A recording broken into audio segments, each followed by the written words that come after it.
because there's a cap head screw in the way and I neglected to make a cutout. The paint is starting to chip off already because there should be some clearance between the lid and the frame. I'm currently holding the lid open with just a piece of aluminum stock, which obviously is not how this is supposed to function. I need to get a gas spring to help lift the lid up. I forgot that the stage is bolted to the bottom of the frame with a through bolt and a nut, and that means there's a bolt and a nut sticking out the bottom, which means it can't sit flush on the platform. I totally forgot to put some bolt holes on this side up here, which means that this acrylic piece flexes downward when it's in its resting position because there's nothing supporting it and it's pretty thin. When we close the lid, we've got a few problems here.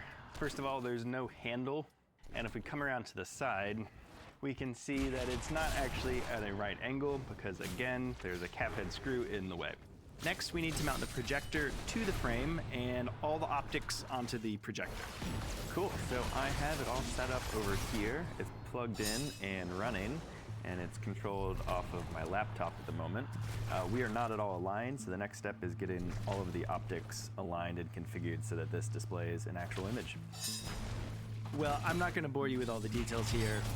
There were many hours of fiddling and tuning and dialing and adjusting all of these components to get everything aligned and working together.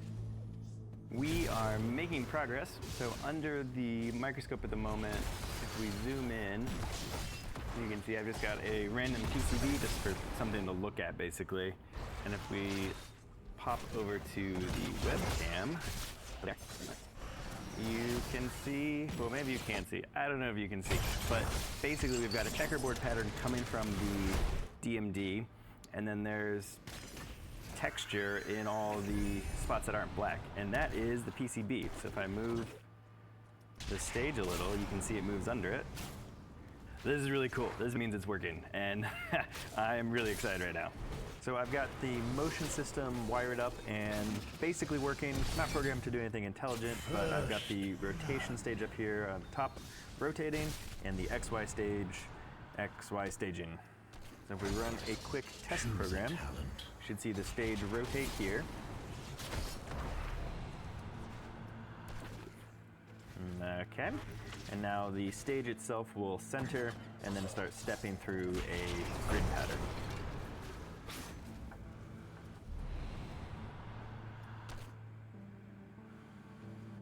And there it goes.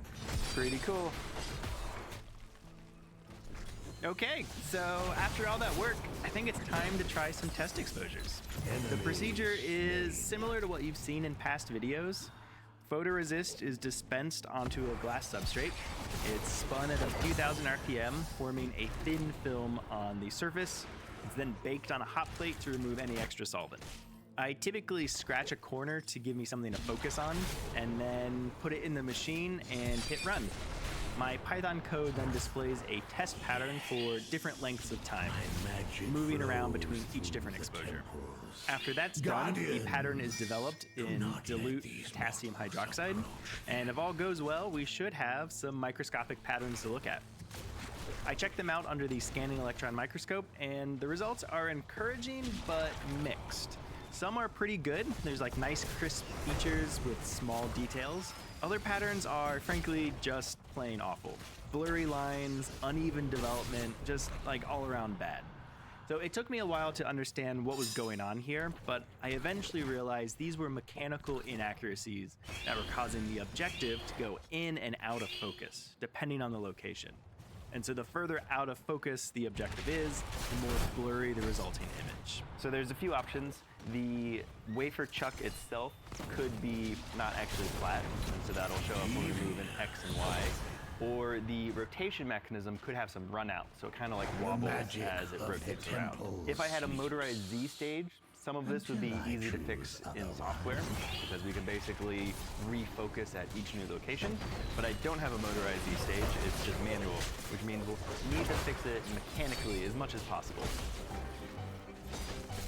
So I've got an indicator on the wafer stage and we're gonna rotate it around and see what it looks like.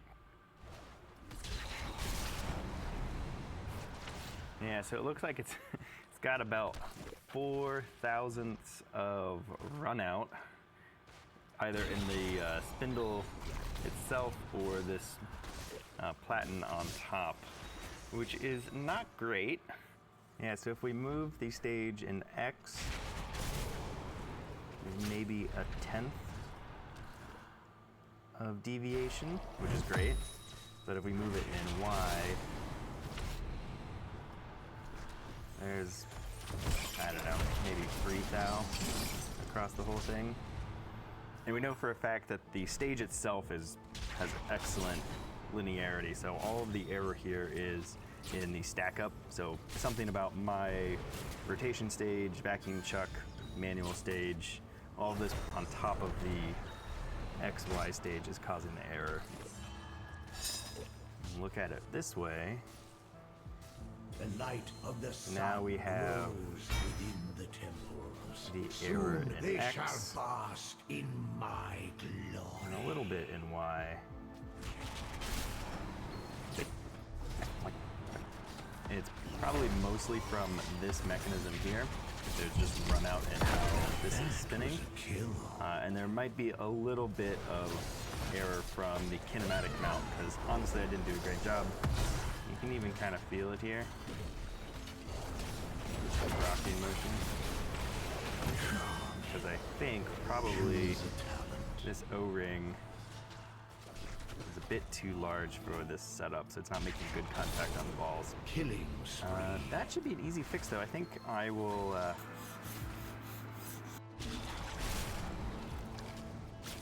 So there's the high spot, and if we take it to the other side, whew, that's 2 thou. Yeah, so there's all their error. Probably from sanding that down by hand.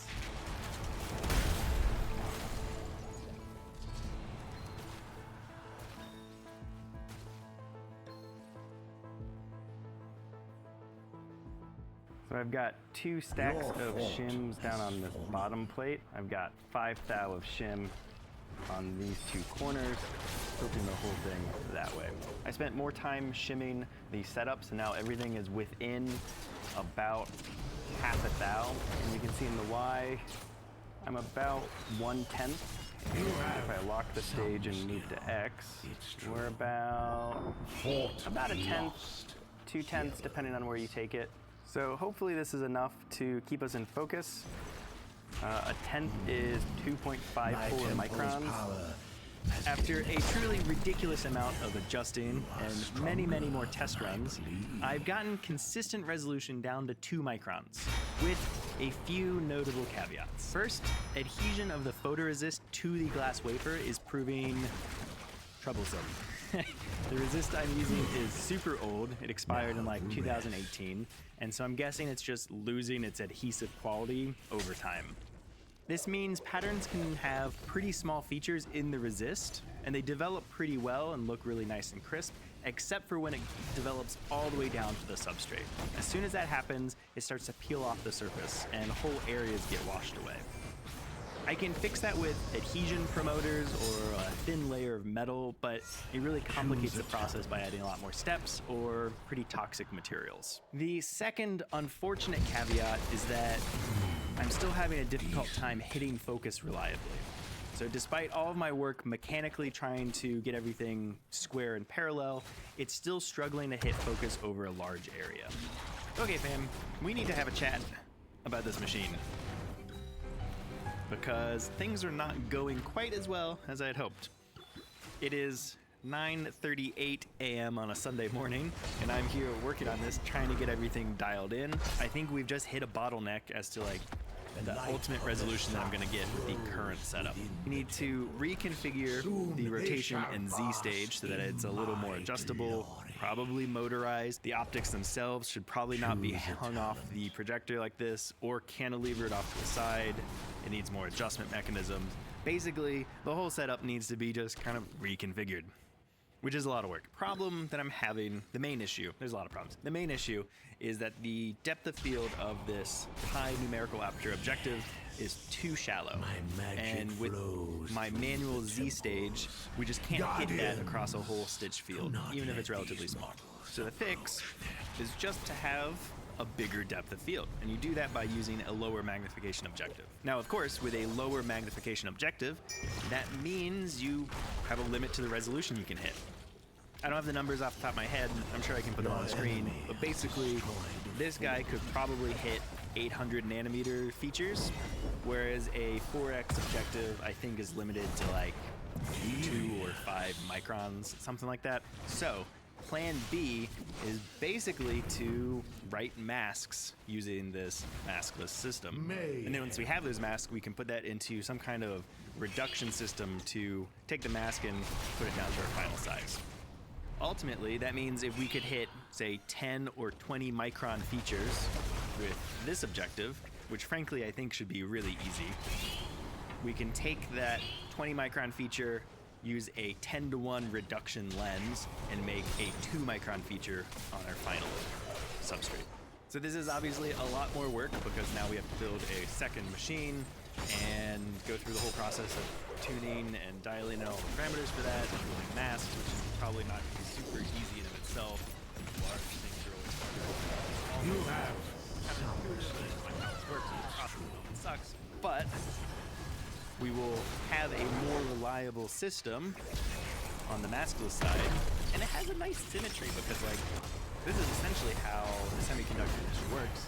You make a mask, and then you use that mask to put in some kind of wafer stepper that reduces it to a small scale. And there's cool things we can look at in the future, like how you optimize masks for diffraction-limited imaging and off-axis illumination and all this other, like, really kind of stuff. the light fades from my temple. So this is mostly just me convincing myself that this is a good idea and that I should stop what I'm doing and go build an entirely separate machine instead of fixing a machine that is honestly working pretty well, just not well enough. So I don't know if you think this is crazy or not. You should probably tell me before I start.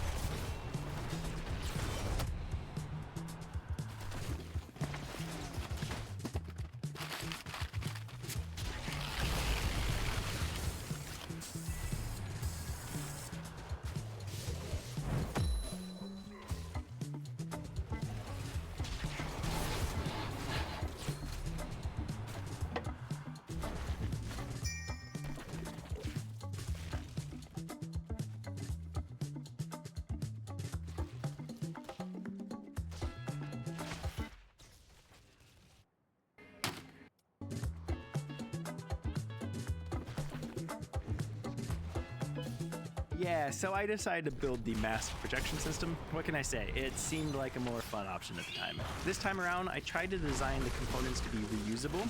For example, the two side panels are symmetric, so they can both be used on either side. And the support brackets are all identical, just rotated into new positions. Ordering the side panels twice rather than two different side panels is like 20 or 30% cheaper. And so it really makes sense to reuse components where possible to help drive the cost down. Optics are all down at the bottom on this machine and held together by 3D printed assemblies.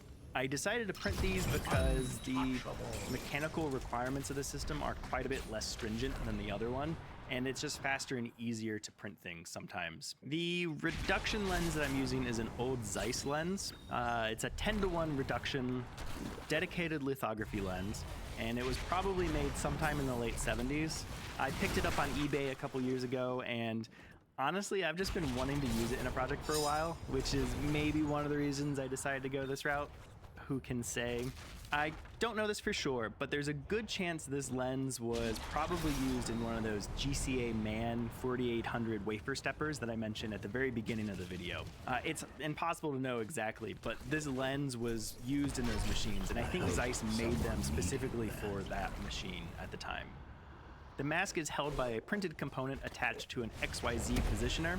This will let me adjust the mask by small amounts if I need to for alignment purposes. And the positioner itself has a magnetic base, so it clamps onto a steel bracket, which is attached to the back of the enclosure. The light source slides back and forth along these two steel rods. The red alignment light goes on the left, and the ultraviolet light goes on the right. But let's talk about that light source for a moment, because it's a surprisingly tricky topic. In a perfect world, we would have 100% collimated light passing straight through the mask, and it would be generated from an infinitely small point source. Traditional light sources were typically mercury or xenon lamps, filtered to remove all of the non-ultraviolet components. The output was then collected and homogenized and recollimated through a series of lenses and mirrors. A more modern option is to use an array or a matrix of ultraviolet LEDs. The problem with this is that LEDs have a pretty diverging cone of light that they generate, so you need to collimate that, and the best way to do it is to put a single lens above every single LED. But I decided to take a totally different technique from this paper. It uses a stack of thin film light modifiers to generate a quasi-collimated beam of light. First in the stack is a diffuser to help homogenize the light. I took the glass that was in my UV lamp and I just hit it with some sandpaper to make a ground glass diffuser, and that does a great job. Next up are two orthogonally stacked brightness enhancing films. These are plastic films with little pyramid shapes, and due to internal reflections, light mostly escapes in the forward direction. The rest of the light bounces around and is recycled until it finds a way out. So it's a way to enhance the light output in kind of a preferential direction. Some of the light still escapes at more extreme angles than we'd like. So on top of that are two orthogonal layers of privacy film. This is like the stuff you put on your laptop to keep people from looking at your screen on an airplane. So they restrict the amount of light going off axis. And it's basically a clear plastic with thin vertical strips of black plastic inside in kind of like a grading pattern. And so light that's going straight escapes just fine, but light that is moving at an angle will hit those black strips and be blocked. The final result is a beam of light that is mostly collimated. It's kind of hard to capture on camera, but there's very little light coming from any of the sides, and most of it is traveling forward. Now, the big downside to this is that you lose a lot of light energy going through the stack of modifiers. I don't know the transmission specs off the top of my head, but say each one is 80%, 85% transparent. That's a lot of light that gets lost when you have 5 of them stacked on top of each other. So it remains to be seen if this will work well or not. I'm cautiously optimistic. Worst case, we can just let it expose for longer if we need to. Finally, there is a beam splitter that sits on top of the lens and a camera to focus and align the mask. So hopefully you can appreciate from the state of chaos here and lack of fully assembled machine, things haven't gone to plan. The long and short of it is that I had originally intended to use the optics that came with the little camera. This is like a small compact zoom lens, and from initial testing, I thought it would be okay to provide the alignment through the beam splitter. It's not. It doesn't work. There's just no way to make it work given the current arrangement, or probably ever. It was just a bad idea. I tried a variety of different optics that I have sitting around. I've got a bunch of different stuff in my parts bin, and I found a few arrangements that would maybe work with this particular setup, but it wasn't ideal, and really I should just stop wasting time and redesign all of this and do it again.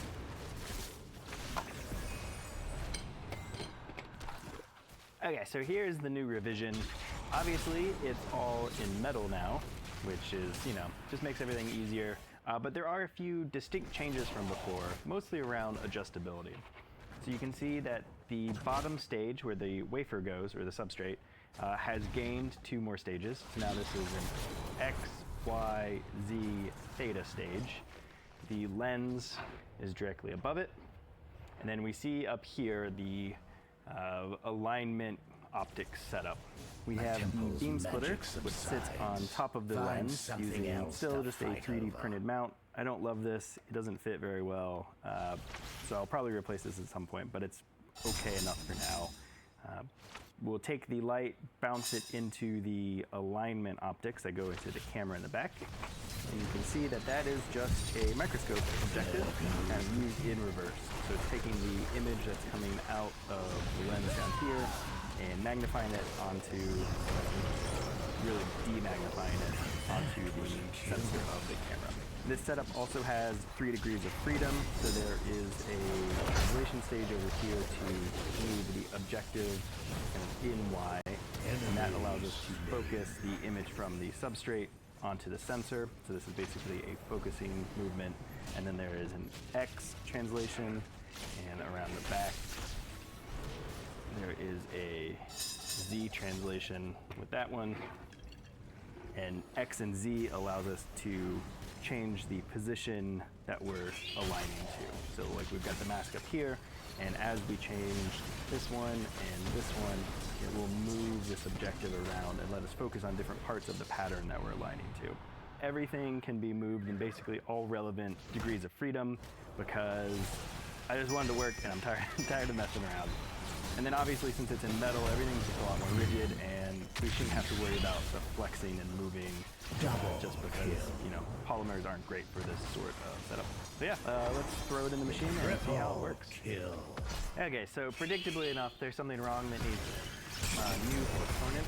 So this arm that holds the objective doesn't allow the objective to get close enough to the sensor. So we need to replace this part with a new one, and luckily I've already made it. It's a new design, but it gets everything a little closer. There we go. There is another problem, but this one's a much easier fix, and it's that the diameter of this microscope objective is basically the same diameter as the C-mount threads that hold the microscope camera in place. And I didn't think that was a problem because I thought there was enough relief on the inside here to allow it to get in focus, but it's not quite enough. Luckily, microscope